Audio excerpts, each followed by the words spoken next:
നോക്കൂ, നിങ്ങളിപ്പോൾ അനുഭവിക്കുന്ന ഈ ബുദ്ധിമുട്ടുകളുണ്ടല്ലോ, അതായത് ഈ മുടി കൊഴിച്ചിൽ, പീരീഡ്സ് റെഗുലർ അല്ലാത്തത്, അതുപോലെ ഈ വെയിറ്റ് ഇഷ്യൂസ്, ഇതൊക്കെ നമുക്ക് പരിഹരിക്കാം. മെഡിസിൻസ് നമ്മളിപ്പോൾ മിനിമലായിട്ട് സ്റ്റാർട്ട് ചെയ്യുന്നുണ്ട്.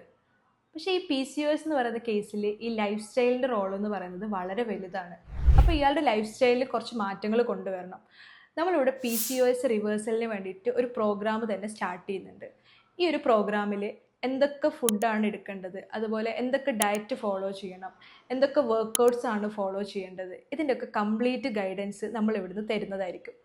അപ്പം ഞാനിപ്പോൾ ഇയാളോട് കുറച്ച് കാര്യങ്ങൾ പറയുകയാണെങ്കിൽ കുറച്ച് ഡേയ്സ് ഇയാൾക്ക് ഫോളോ ചെയ്യാൻ പറ്റുന്നുണ്ടാവും, പക്ഷെ വീണ്ടും ഇയാൾ ആ ട്രാക്കിൽ നിന്ന് പോവും.